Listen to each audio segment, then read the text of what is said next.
Students, मैं सौरभ रंजन आपका SST teacher फिर एक बार क्लास 9 के एक नए वीडियोस में जिसमें हम क्लास 9 के ज्योग्राफी की बात करेंगे।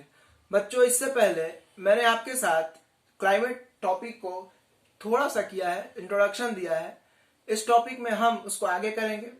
आज जो हम बात करने वाले हैं वो है कि factor affecting the climate of India, कि इंडिया के क्लाइमेट को कौन कौन से फैक्टर ऐसे हैं जो इफेक्ट करते हैं। पिछले वीडियोस में हमने वेदर की बात की थी, फैक्टर अफेक्टिंग द वेदर।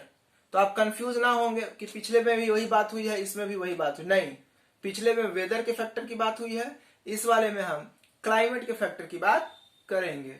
तो बच्चों, अब शुरू करते हैं कौन कौन फैक्टर है। तो पहला फैक्टर हमारा लैटिट्यूड, दूसरा जो फैक्टर है वो है हिमालयन रेंजेस या हिमालय माउंटेन्स, और तीसरा फैक्टर है condition in the region surrounding India, कि इंडिया के अंदर जो रीजन है, अलग अलग रीजन है, चाहे वो नॉर्थ का हो, साउथ का हो, ईस्ट का, जो भी रीजन है, वहां के जो कंडीशंस है, ये तीनों इफेक्ट करते हैं हमारे क्लाइमेट पे। तो सबसे पहले हम बात करेंगे आज लैटिट्यूड की। लैटिट्यूड के अंदर जो है, पहली बात यह है कि इंडिया जो है 8 डिग्री नॉर्थ से लेकर 37 डिग्री नॉर्थ लैटिट्यूड तक बना हुआ है। 8 डिग्री से लेकर 37 डिग्री तक इंडिया है, और इस 8 डिग्री से 37 डिग्री नॉर्थ के बीच में हमारा इंडिया अलग अलग हेमिस्फेयर्स में आ जाता है, अलग अलग जोन में आ जाता है। इसकी बात हम करेंगे। तो अभी जो है इंडिया के ठीक बीचों बीच से अगर हम देखें तो 23.5 पे हमारा ट्रॉपिक ऑफ कैंसर क्रॉस करता है। ट्रॉपिक ऑफ कैंसर कहाँ से क्रॉस करता है, क्या क्रॉस करता है, ये आपने चैप्टर 1 में देखा था, और ज्योग्राफी के India size and location chapter से आप समझ चुके हैं कि इंडिया के 8 स्टेट्स को टच करके ट्रॉपिक ऑफ कैंसर क्रॉस करती है। ट्रॉपिक ऑफ कैंसर के नीचे इन द सेंस उसके साउथ में हमारा जो है अलग रीजन होता है, और उसके ऊपर यानी कि उसके नॉर्थ में अलग रीजन होता है, क्योंकि इक्वेटर के वो बहुत नजदीक है, और वो बाकी का एरिया जो है हमारा इक्वेटर से थोड़ा दूर है। तो ट्रॉपिकल सब ट्रॉपिकल क्या है अभी हम बात करेंगे। ऐसे आप थोड़ा जानते भी होंगे कि 0 डिग्री से लेकर 23 डिग्री के बीच का जो एरिया होता है वो लगभग जो है ट्रॉपिकल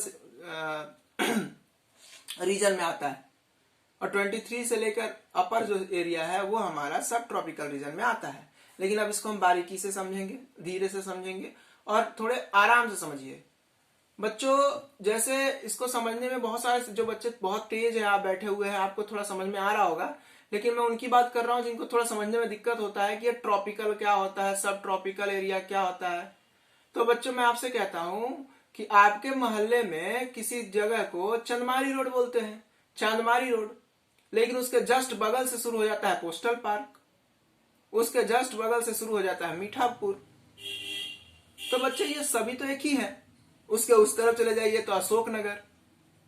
तो जमीन तो वही है, सड़क तो वही है, लेकिन जैसे ही आप एक निश्चित जगह को बदल के दूसरे जगह जाते हैं, एक खास दूरी को खत्म करके दूसरे दूरी में जाते हैं, तो उस जगह का नाम बदल जाता है, मोहल्ला का नाम बदल जाता है। वैसे ही हमारे इंटायर अर्थ पे जो हमारा लॉन्गिट्यूडनल और लैटिट्यूडनल है, उस पे हम सेंटर से, जो हमारा 0 डिग्री इक्वेटर है, वहां से एक खास दूरी तक को ट्रॉपिकल रीजन कहते हैं।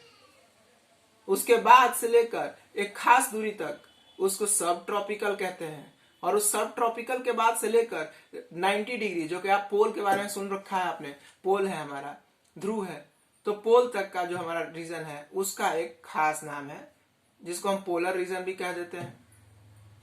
तो इन सब बातों को समझिए कि यानी दूरी के हिसाब से उसको नाम रखा गया है ट्रॉपिकल और सब ट्रॉपिकल। ट्रॉपिकल एरियाज में गर्मी ज्यादा होती है क्योंकि इक्वेटर के पास होता है। यहाँ पे मौसम जो है, क्लाइमेट जो है, वो थोड़ा गर्म होने के चलते चीजें बदलती रहती हैं, अक्सर बदलती रहती हैं। सब ट्रॉपिकल में मॉडरेट होता है, यहाँ बहुत अधिक गर्मी भी नहीं होती, बहुत अधिक सर्दी भी नहीं होती। और पोलर रीजन में जो हमारा है, वहां इतनी ठंड होती है कि 6 महीने नहीं, पूरे साल ठंड ही ठंड बनी रहती है।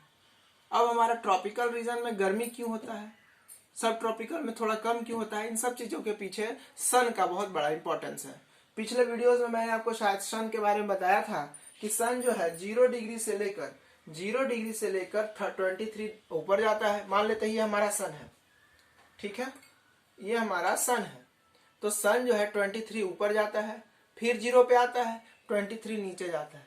फिर से समझिए बच्चों, सन यहाँ पे है 0 डिग्री, ये आप देख रहे हैं सन है, ये 23 अप, फिर वापस 0, फिर नीचे 23, फिर वापस 0।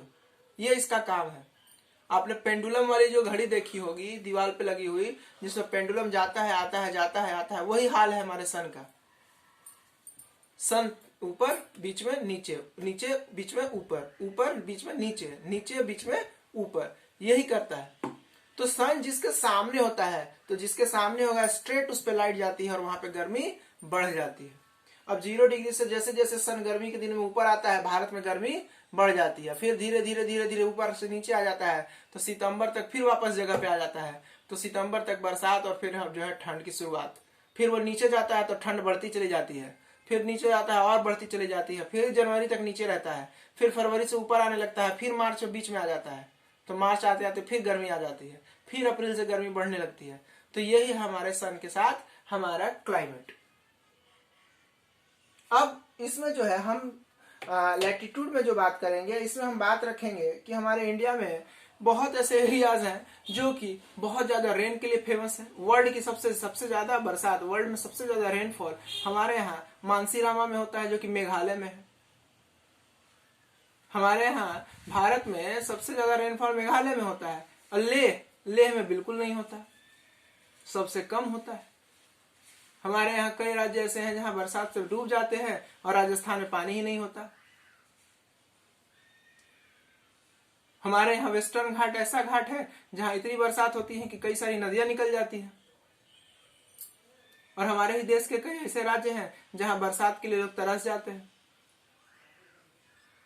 तो हमारा जो क्लाइमेट है, अलग अलग क्लाइमेट है, ये कहीं ना कहीं लैटिट्यूड पे जो उनका डिस्टेंस है उस पे भी बहुत हद तक ये इसका फर्क पड़ता है। अच्छा, इंडिया जो है हाफ साउथ हेमिस्फीयर में है, हाफ जो है नॉर्थ हेमिस्फीयर में है, इसका भी बहुत हद तक फर्क पड़ता है। अब हम बात करते हैं लैटिट्यूड के बाद हमारा दूसरा जो पॉइंट था वो हिमालयन माउंटेन्स। आपको पता है कि इंडिया में एशिया में सेंट्रल एशिया से बहुत सारी ठंडी हवाएं हमारे इंडिया की तरफ दौड़ती हैं, लेकिन बीच में हमारा माउंटेन उसको रोकता है और उनको जो है बैक करता है। यहाँ से हवाएं आती हैं वापस चली जाती हैं, जाती हैं वापस चली जाती हैं, आती हैं वापस चली जाती हैं, लेकिन उसके बावजूद थोड़ी थोड़ी हवा ऊपर से क्रॉस करती है, जिसके चलते हमारे यहाँ ठंड बढ़ती है। अगर ये माउंटेन नहीं होता तो हवाएं निकल आती। इससे क्या होता है कि हमारे इंडिया के, भारत के यूपी, बिहार, मध्य प्रदेश, इन सब राज्यों तक हवाएं बहुत तेज आती है और यहाँ बर्फबारी होती। आज आपने सुना होगा जम्मू कश्मीर में बर्फ गिरते हैं, ओले पड़ते हैं, तो वो बर्फ सिर्फ जम्मू कश्मीर के लिए नहीं है, वो बिहार के लिए भी थे, वो मध्य प्रदेश के लिए भी थे, वो यूपी के लिए भी थे।